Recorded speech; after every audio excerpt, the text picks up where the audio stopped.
Qual foi o último bom romance que você leu?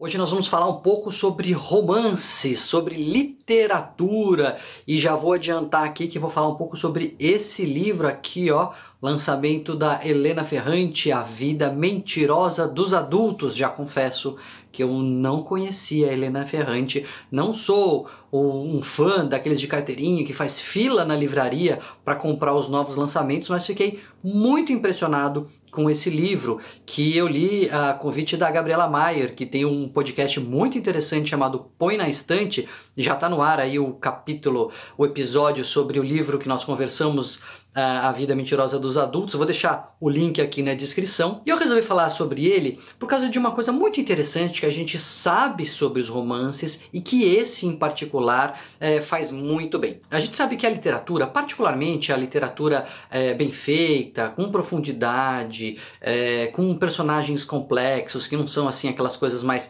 superficiais, né, que enfim não se aprofundam na vida dos personagens, enfim, esses romances bons a gente sabe que são realmente capazes de aumentar a nossa empatia. Pois é, a gente já conversou sobre empatia aqui no canal, já tem vídeo aqui sobre isso, né? E a empatia é uma habilidade que nós temos de nos colocarmos no lugar do outro, mas que pode ser aprimorada, como qualquer habilidade. E uma das maneiras, a gente já intuía isso, a gente já percebia na prática, era justamente você vivendo ali novas experiências, você experimentando novas emoções, você experimentando novas situações. Obviamente, você aumenta a sua capacidade de empatia, porque quando você encontra alguém com uma situação semelhante, num contexto semelhante, você sabe o que aquela pessoa está sentindo. Por isso, a arte, e sobretudo a arte narrativa, né, como os romances, como os livros, eles são capazes de aumentar a nossa empatia ao nos colocar na vida e na vivência, compartilhar conosco a vivência de outras pessoas.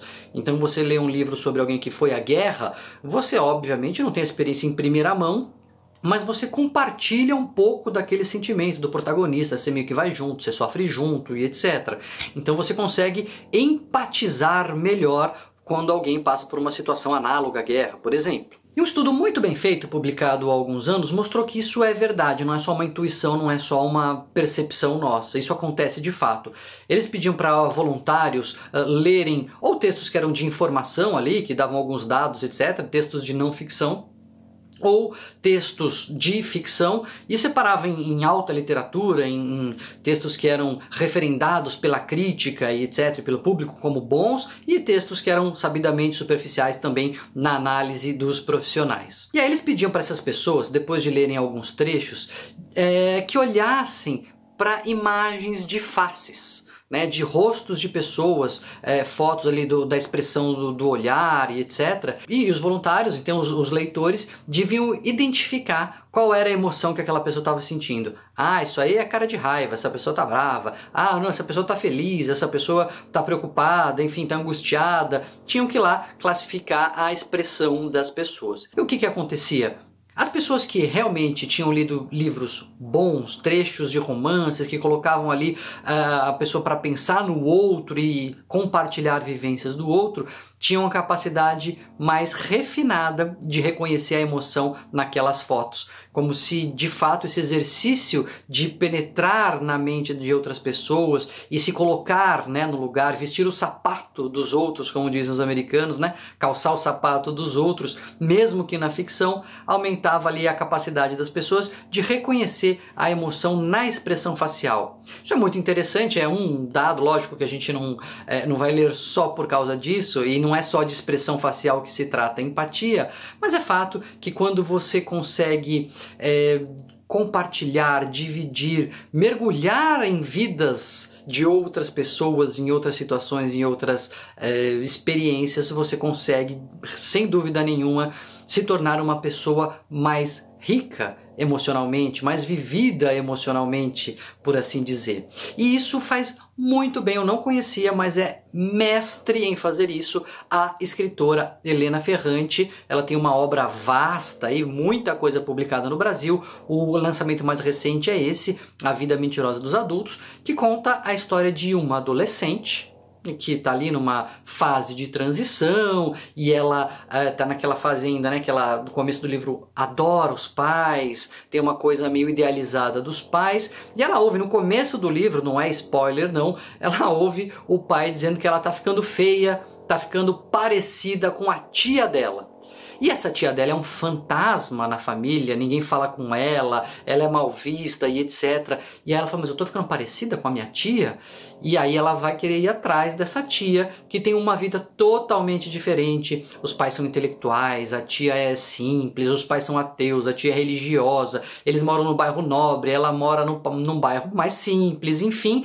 E a protagonista vai, no meio de outras questões todas próprias aí da transição da adolescência para a fase adulta, de interesse sexual, de despertar para a vida, de amadurecimento intelectual, de encontrar os seus próprios papéis, enfim, a sua própria persona, ela vai ajustando isso nesse contraponto entre os pais, que já não são mais tão ideais assim, e a tia, que também já não é tão monstruosa. E a Ferrante, ela faz com maestria esse exercício de compartilhar as vivências dos protagonistas, as emoções, o que eles estão sentindo. A gente parece que sente junto com eles. Você fica com raiva, você fica com medo, você fica ansioso, aflito, com uma coisa assim muito natural. É uma estrutura de livro bastante interessante, não é simplória, mas é uma novela, parece uma novela, assim, que você vai acompanhando, é gostosa de ler, você fica interessante, não é nenhum tratado psicológico profundo, mas ao mesmo tempo te coloca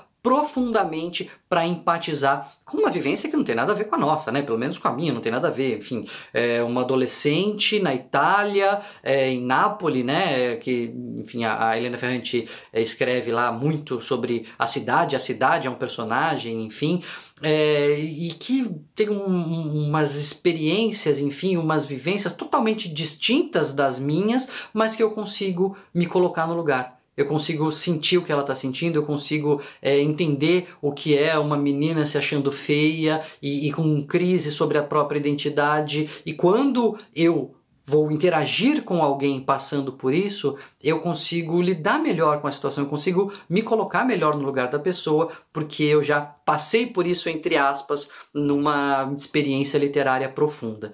Então eu acho muito importante a gente retomar esse hábito da leitura. Parece que na pandemia os livros ganharam de novo importância, e é importante que a gente ressalte isso, que a gente estimule realmente a leitura. Em todos os vídeos de divulgação que eu fiz sobre o lado bom do lado ruim, né, o meu outro livro, eu falei como a leitura dos romances é fundamental para a gente refinar também o nosso vocabulário emocional, para a gente poder dizer melhor o que a gente está sentindo, para a gente poder entender melhor o que a gente mesmo sente. Mas tem essa outra dica também, que a literatura é muito boa para melhorar e refinar a nossa capacidade de empatia. Então fica aqui a dica do livro lançado pela editora Intrínseca esse ano, A Vida Mentirosa dos Adultos, da Helena Ferrante, que eu não conhecia e a partir de agora passei a admirar.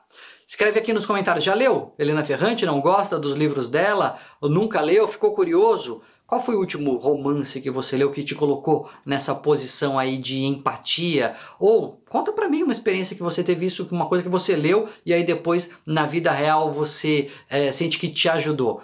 Deixa aqui nos seus comentários, a gente vai continuar conversando. E não se esquece, né, de se inscrever no canal, de clicar aí nos alertas, deixar o seu like, para a gente continuar trocando essas ideias sobre livro, literatura, cinema, teatro, depressão, ciência, psiquiatria, enfim, o que mais vocês quiserem. Coloca aqui sua sugestão e a gente vai continuar conversando.